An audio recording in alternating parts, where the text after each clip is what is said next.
Welcome to our channel Pullapanthula Ramamurthy. World teacher.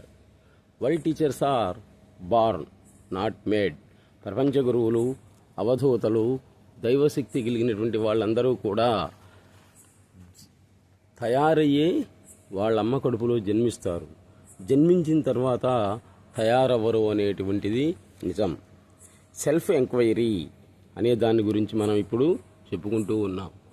Self enquiry అంటే మన దృష్టిలో ఏంటంటే ఆత్మను గురించి చేసేటువంటి విచారణ అని అర్థం. కానీ సద్గురు సుబ్రహ్మణ్యం గారు ఏమంటారంటే అది కాదు, ఆత్మ చేసేటువంటి విచారణే సెల్ఫ్ ఎంక్వైరీ అంటారనమాట. అంటే ఆత్మే కొంతమందిని ఎన్నుకుంటుంది, నేను పలాని వాళ్ళ దగ్గర ఉండాలి అని.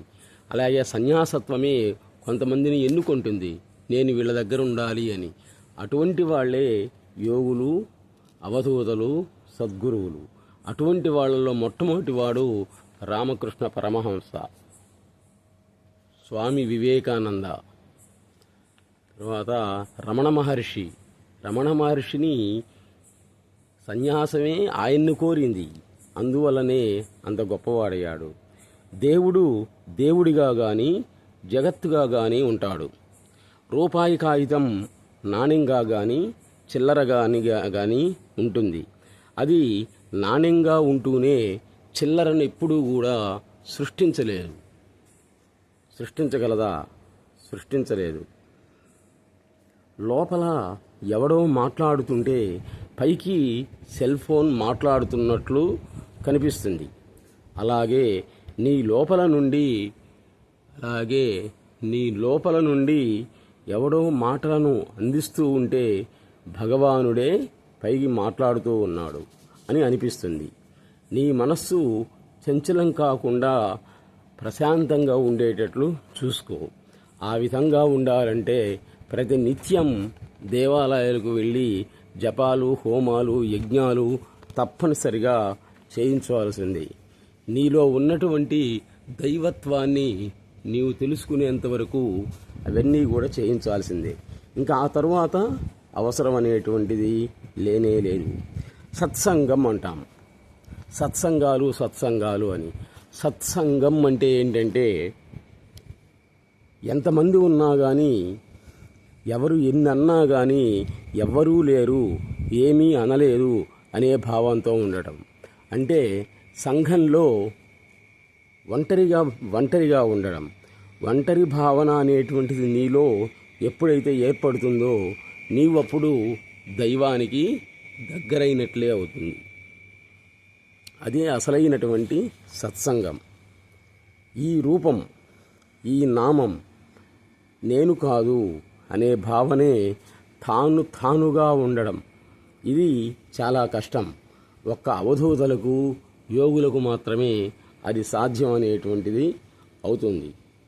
ఇది మంచి బంగారం, ఇది నకిలీ బంగారం అని నిర్ణయించేటువంటి తాను మాత్రమే అసలైనటువంటి బంగారం. నీ అనుభవ శాస్త్రమే శాస్త్రం, అంతే. నీ అనుభవమే శాస్త్రం. నిన్ను ఎవడైతే సృష్టించాడో వాడే అవధూతలను కూడా సృష్టించాడు అనేటువంటిది పక్కా నిజం. రామకృష్ణ పరమహంస అంతర్ముఖత్వాన్ని గురించి చెప్పారు. స్వామి వివేకానంద బహిర్ముఖత్వాన్ని గురించి చెప్పారు. కాంతా కనకాల మీద ధ్యాసను వదిలేయాలి అని ఒకరంటే, కాంతా కనకాల మీద ధ్యాసను వదలటం కాదు, దరిద్ర నారాయణోభవ అని మరొకరు అన్నారు. ఇద్దరి భావం కూడా సమభావమే.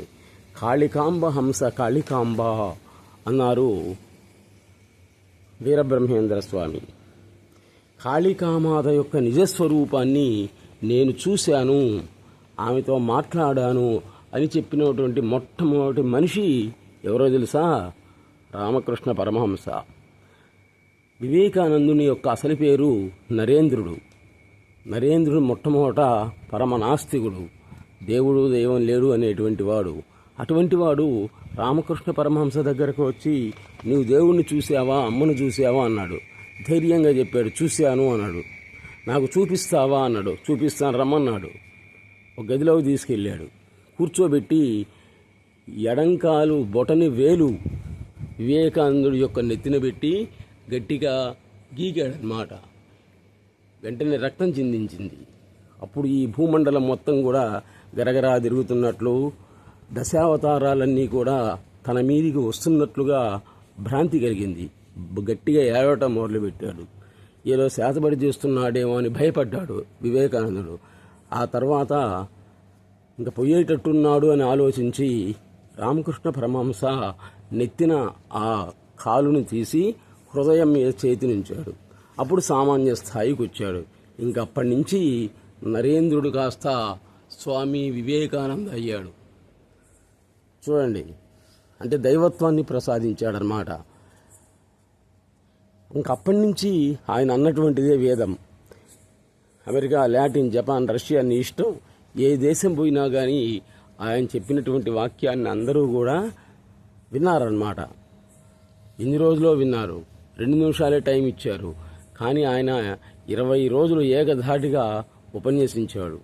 అంత గొప్ప శక్తి వచ్చింది అంటే రామకృష్ణ పరమహంస కాళీమాత యొక్క అనుగ్రహం చేతనే ఆయనకు ఆ శక్తి అనేటువంటిది వచ్చింది.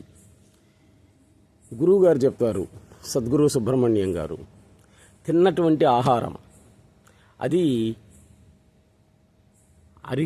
అరిగిపోయి చిట్ట చివరికి విసర్జక పదార్థంగా మారినప్పుడు, అది మానవుని యొక్క విసర్జక పదార్థం బయటకు వచ్చినప్పుడు దాన్ని చూసి వీడు అసహ్యించుకుంటాడు. ఇంతవరకు నాలో ఉన్నటువంటిది ఇదే అనుకుంటాడు. అదేవిధంగా మానవుని యొక్క శరీరంలో ఉన్నటువంటి ఈ ఆత్మ అనేటువంటిది నీ శరీరం ఎప్పుడైతే పడిపోతుందో అది కూడా దుర్వాసన భరించలేక వెళ్ళిపోవాలి అనుకుంటూ ఉంటుందన్నమాట. చూడండి ఎంత స్పష్టంగా చెప్పారో గురువుగారు. రామకృష్ణ పరమహంస, స్వామి వివేకానంద, సద్గురు సుబ్రహ్మణ్యం గారు చెప్పింది ఇదే అన్నమాట. విసర్జక పదార్థం నీ నుండి బయటపడ్డప్పుడు ఎప్పుడైతే నువ్వు దాన్ని శుభ్రం చేసేంత వరకు కూడా, అవయవాన్ని శుభ్రం చేసేంత వరకు కూడా నీకు అది దుర్వాసనగా అనిపించి ఎప్పుడెప్పుడు బయటికి రావాలి అనుకుంటావో, అదేవిధంగా నీ శరీరం పడిపోయినప్పుడు నీలో ఉండేటువంటి ఈ ఆత్మ అనేటువంటిది అది కూడా అంతే బాధపడుతుంది అన్నమాట. దుర్వాసన భరించలేక, అంటే శవమైందన్నమాట ఇప్పుడు నీ శరీరం. ఆ దుర్వాసనను, కుళ్ళిపోయినటువంటి ఆ దుర్వాసనను, శవాన్ని భరించలేక ఎప్పుడెప్పుడు నేను బయటికి పోవాలా అని అది ఆలోచిస్తూ ఉంటుంది. ఇది మానవుని యొక్క జన్మ. పైకి అందంగా కనిపిస్తున్నా కానీ ఏమైనా రోగాలు వచ్చి ముఖం కాస్త మచ్చలుగా తయారైనట్లయితే బాగలేదు అంటాం అన్నమాట. కాబట్టి మానవుని యొక్క అందం, మందం, వాడి యొక్క ధనము, చదువు మొత్తం కూడా అశాశ్వతం అని ఆలోచించుకున్నట్లయితే ఎవడూ కూడా ఉగ్రవాదిగా తయారవడు, సంఘ వ్యతిరేక శక్తిగా అంతకంటే తయారవడు. కాబట్టి ఎవరి మతాన్ని, ఎవరి కులాన్ని వాళ్ళు గౌరవించుకుంటూ మిగిలిన మతాలను, కులాలను కూడా గౌరవిద్దాం.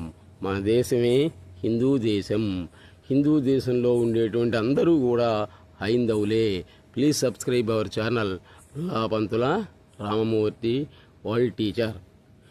మన వీడియోలన్నీ కూడా మన దేశస్తులే కాకుండా ఇతర దేశస్తులు కూడా చూసి లైక్స్ ఇస్తున్నారు.